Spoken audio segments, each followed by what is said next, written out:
लब आज़ाद हैं तेरे, बोल जुबां अब तक तेरी है।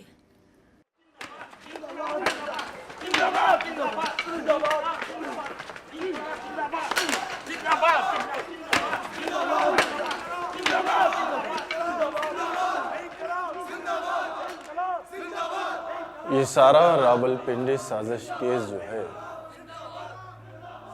वो जिसे बात का बतंगड़ बनाना कहते हैं वो है और कुछ नहीं। चूंकि हम फौज में रह चुके थे और इसलिए बहुत से फौजी अफसर हमारे दोस्त थे।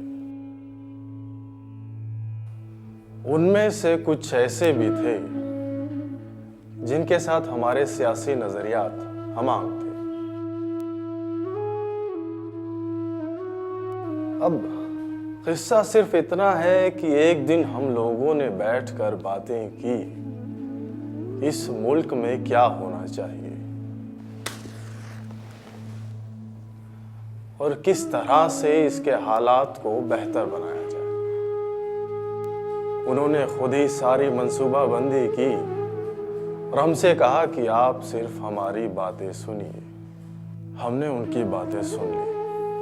उन्होंने खुद ही फैसला किया कि हुकूमत का तख्ता नहीं उलटना है।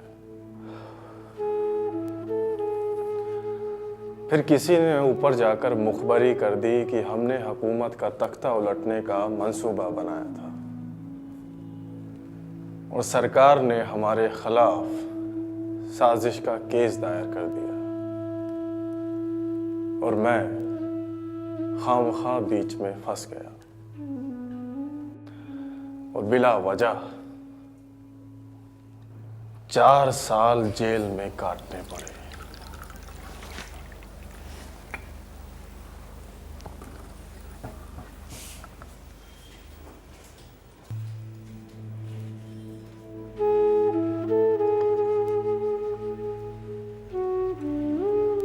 फैज अहमद फैज, ये खम्बकत क्यों आए हैं? कल इलेक्शन है ना, इसलिए ये लोग मुझे हिरासत में रखना चाहते हैं। कल तक छोड़ देंगे, कोई परेशानी की बात नहीं है।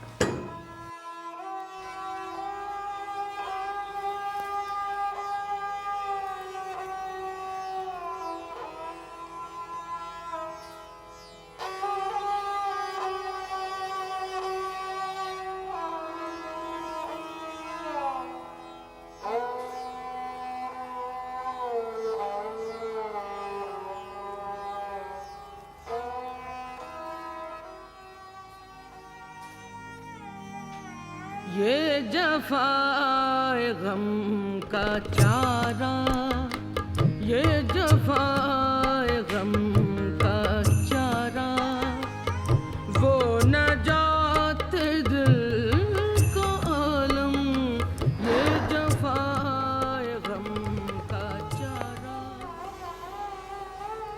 चलिए।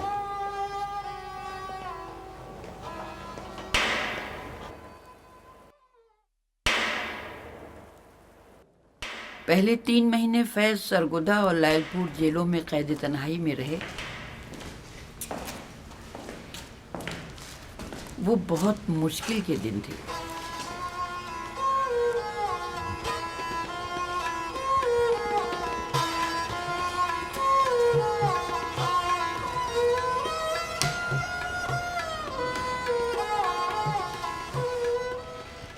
तो आप ही फैज हैं जी। हुकूमत का तख्ता पलटोगे? चलिए।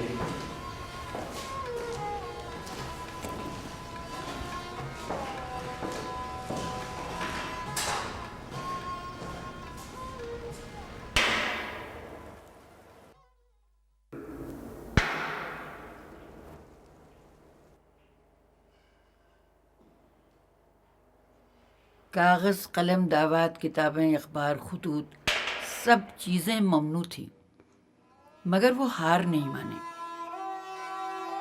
मताए लो कलम छिन गई तो क्या गम है,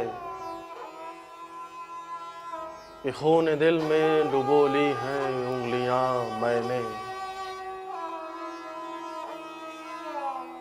जुबां पे मोहर लगी है तो क्या कि रख दी है हर एक हल्क़े जंजीर में जुबां मैंने।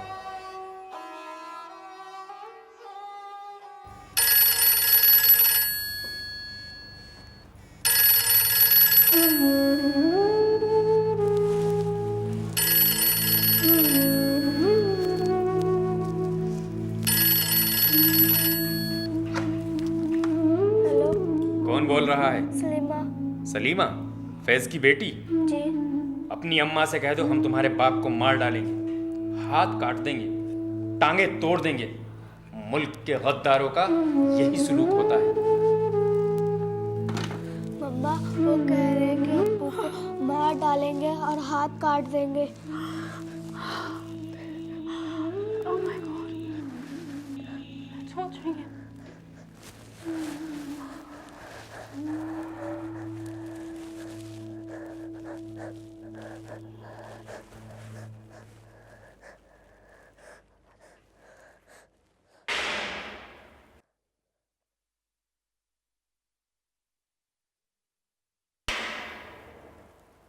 तीन महीनों के बाद फैज अपने घर वालों से पहली बार मिले। मम्मा अब्बू आ रहे हैं। How does he look? Heart shaken? बिल्कुल ठीक है मम्मा।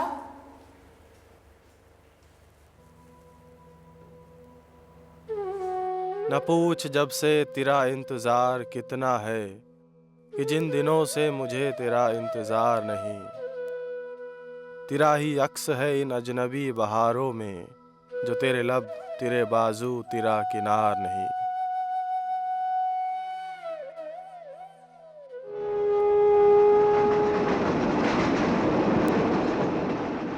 फिर लायलपुर जेल से हैदराबाद सिंध के सेंट्रल जेल मुंतकिल कर दिए गए। यहाँ रावलपिंडी साजिश केस के बाकी मुलजिमों के साथ नज़रबंद कर दिए गए और जेल में ही एक अदालत बैठाई गई।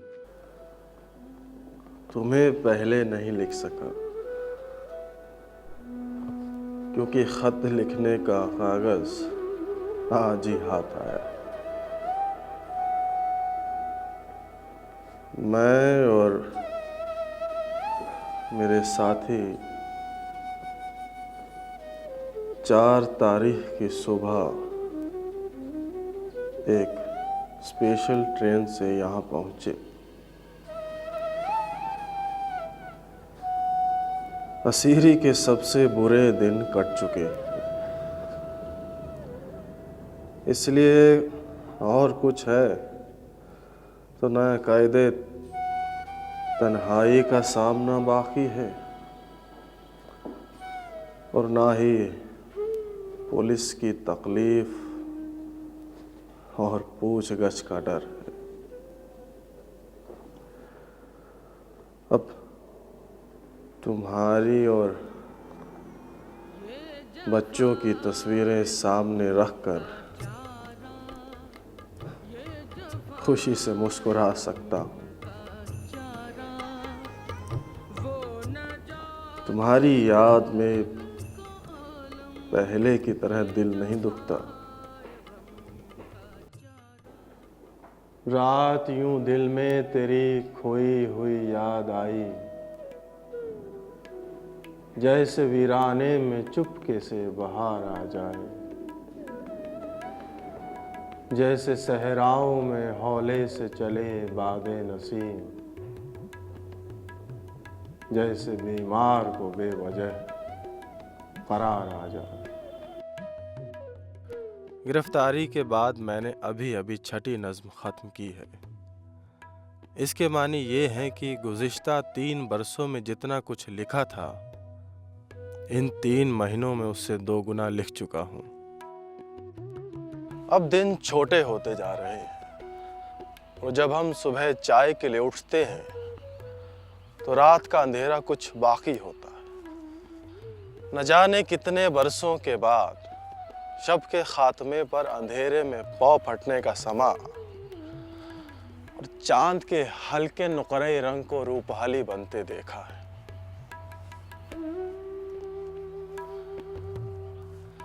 शब के ठहरे हुए पानी की सियाह चादर पर जा बजा रक्स में आने लगे चांदी के भंवर। चांद के हाथ से तारों के कंवल गिर गिर कर डूबते तैरते मुरझाते रहे, खिलते रहे। रात और दिन बहुत देर गले मिलते रहे। जेल का तजुर्बा कुछ ऐसा ही है जैसे जवानी के आगाज में पहला इश्क। जैसे इश्क में खामखा शेर बनते ही चले जाते हैं। इंसान जज्बात की रो में बहकर शेर कहता ही चला जाता। जेल खाने में कुछ ऐसा ही है। फैज़ की गिरफ्तारी के 1 महीने बाद ही मैं हिरासत में ले लिया गया था। एक ख़ास ट्रिब्यूनल जो जेल के अंदर ही बैठता था, हमें रोज़ उसके सामने पेश होना पड़ता था।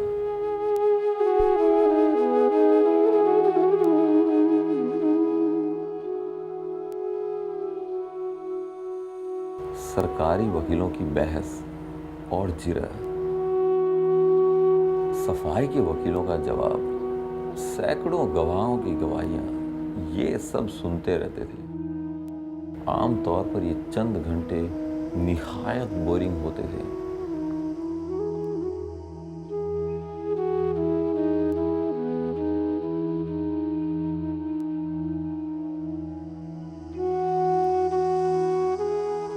अखबारों में रोज़ ये अफवाहें छपने लगी कि हम सबको बगावत की साजिश के जुर्म में गोली मार दी जाएगी। मगर फैज़ ने अपने कलाम में अपनी ऐसी बेमिसाल सफाई पेश की कि उन पर इल्ज़ाम लगाने वाले खुद ही मुजरिम नजर आने लगे। फिर हश्र के सामा हुए ऐवान हवस में बैठे हैं ज़वील अदल, गुनहगार खड़े हैं। हाँ, जुर्म वफा देखिए किस किस पे हो साबित, वो सारे खताकार सरेदार खड़े हैं।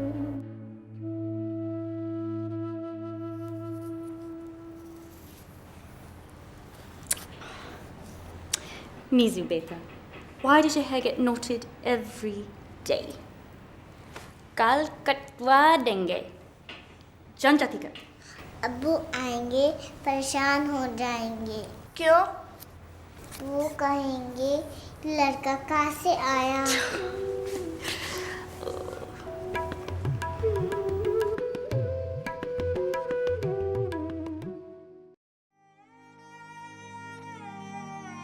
ये जफाए गम का चारा, ये जफाए गम का चारा, वो नजात दिल का आलम।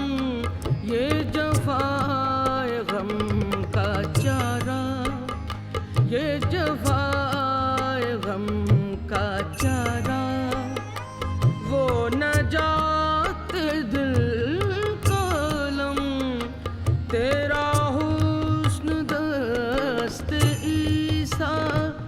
तेरा हुस्न दस्त ईसा, तेरी याद रूए मरियम। ये जफाए गम का चारा। तुमने अपने घर की तन्हाई का जिक्र किया है। मैं जानता हूँ ये तन्हाई कितनी कड़ी और जुदाई के ये लम्हे कितने गरा हैं। इनको दिल से धोया नहीं जा सकता, लेकिन इनका बोझ इस तसव्वुर से कम ज़रूर किया जा सकता है कि बीते हुए दिन कैसे अच्छे और आने वाले दिन कितने बेहतर होंगे। मैं तो यही करता हूँ। इस नुस्खे के तुफ़ैल मुझे जेल की सलाखें बहुत ही हक़ीर और बेहकीकत दिखाई देने लगती हैं। ये रात उस दर्द का शजर है जो मुझसे तुझसे अजीम तर है। अजीम तर है कि इसकी शाखों में लाख मशल बकफ सितारों के कारवां घिर के खो गए हैं। हजार महताब इसके साए में अपना सब कुछ रो गए हैं। बहुत स्याह है रात लेकिन इसी स्याही में रूनुमा है वो नहर खून जो मेरी सदा है। इसी के साए में नूर गर है वो मौज ज़र जो तेरी नज़र है।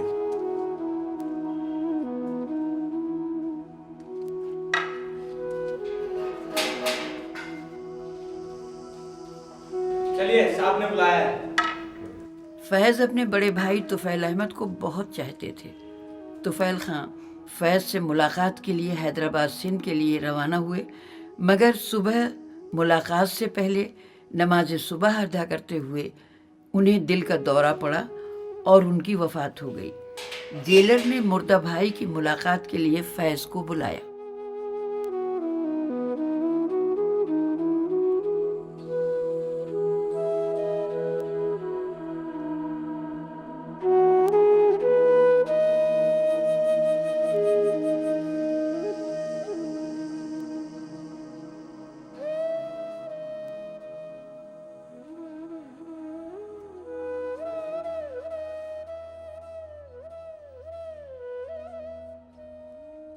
आज सुबह मेरे भाई की जगह मौत मेरी मुलाकात को आई।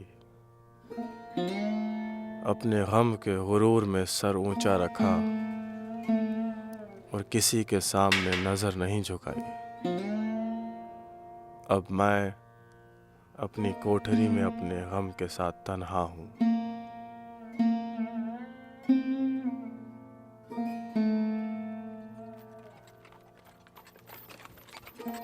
मुझको शिकवा है मेरे भाई कि तुम जाते हुए ले गए साथ मेरी उम्र गुज़िश्ता की किताब।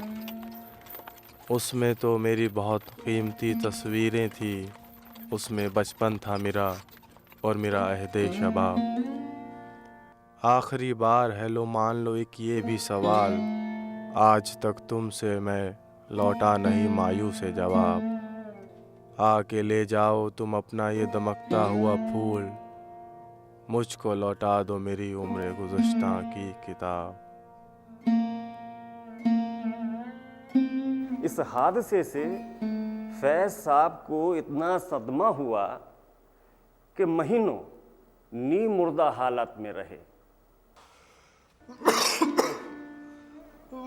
एक दिन तो चारपाई से उतरते हुए बेहोश होकर फर्श पे ही गिर गए।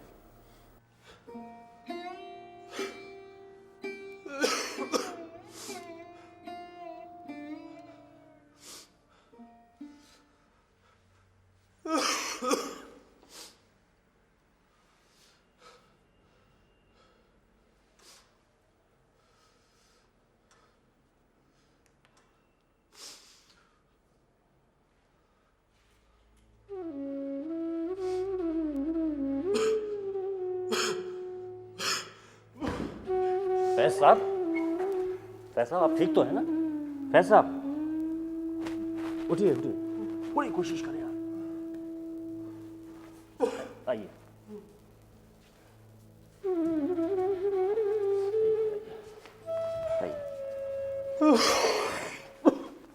दरअसल मुकदमे के फैसले के बाद तो कैद होने का एहसास भी शिद्दत पकड़ गया था। मेरे लिए शक की कोई गुंजाइश नहीं है। तमाम वाक़यात और हक़ाइक़ पर गौर करने के बाद साफ साफ मेरा ख्याल है कि फैज़ अहमद फैज़ के खिलाफ साजिश का इल्ज़ाम हातमी तौर पर कायम किया गया है। सज़ा 4 साल, कैद बामशक्कत। अब तक बुरी खबर तुम्हें पहुंच चुकी होगी, इससे अपना दिल ज़्यादा परेशान ना होने दो। जैसे हमने पिछले 2 साल गुजार लिए, ये भी गुजार लेंगे। हकीकी और बामानी बात सिर्फ इतनी है कि मैंने कोई जुर्म नहीं किया और मेरा दिल बिल्कुल मुतमईन और पुरसुकून है। चंद रोज़ और मेरी जान, फ़कत चंद ही रोज़। जुल्म की छाँव में दम लेने पे मजबूर हैं हम, और कुछ रोज़ सितम सह लें, तड़प लें, रो लें। अपने अजदाद की मीरास है माजूर हैं हम, चंद रोज़ और मेरी जान फ़कत चंद ही रोज़। मुकदमे का जब फैसला हुआ तो हम सबको अलग अलग जेलों में भेज दिया गया। फैज़ साहब के लिए मेरे हमराह मॉन्टगोमरी जेल का इंतखाब किया गया। यहाँ कैद का एहसास भी शिद्दत पकड़ गया था और फैज़ के दर्द दिल ने दुनिया भर के असीरों के रंजो अलम को अपने अंदर समो लिया।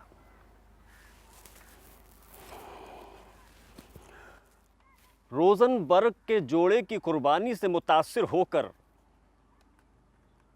लिखी गई नज़्म ने हर मुल्क, हर ज़माने के शहीदों को एक सफ में खड़ा कर दिया।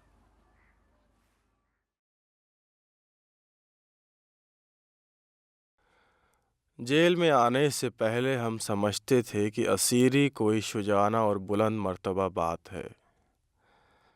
अब पता चला कि इसमें सिर्फ दर्द है और नाकाबिले बयान दर्द, और इस दर्द का सही एहसास मुझे एक गिरफ्तार परिंदे से हुआ,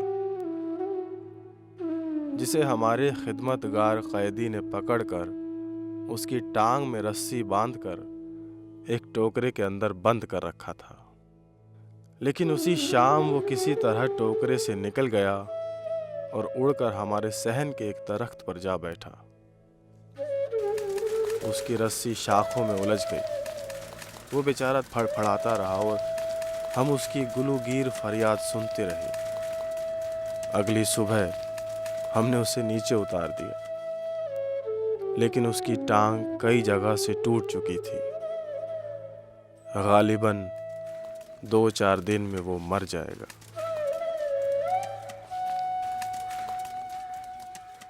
फितरत में हैवानों के दर्द का दारोमदार मौत है। ये सिर्फ इंसान का मुकद्दर है कि वो अपना दर्द और अपने जख्म दिल में लिए जिए जाता है। उसके दर्द का इलाज मरने से नहीं, जीने से ही होता है। वो दुख उठाए जाता है और उम्मीद किए जाता है उस दिन की उम्मीद जो शायद उसे कभी देखना नसीब ना हो।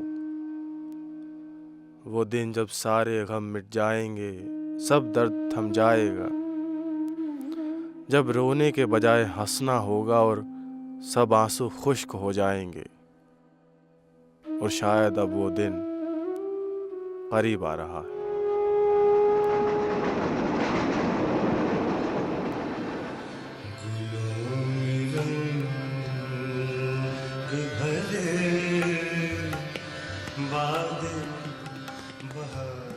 अगरचे हमारी उम्र के चंद बेशकीमती साल बर्बाद हो गए, लेकिन जिंदगी में फिर भी बहुत कुछ देखने को बाकी है।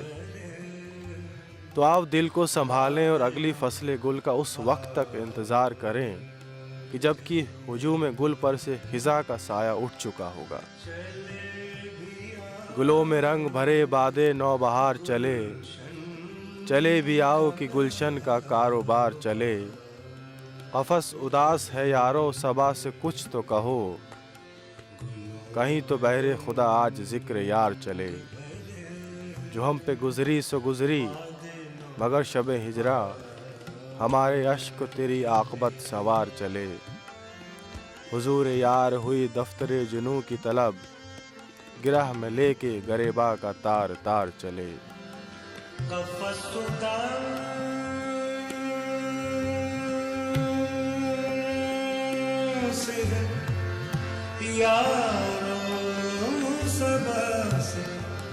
कुछ तो कहो, कफसुदा से यारो सबा से कुछ तो कहो। कहीं तो बहे रे खुदा आज जिक्र यार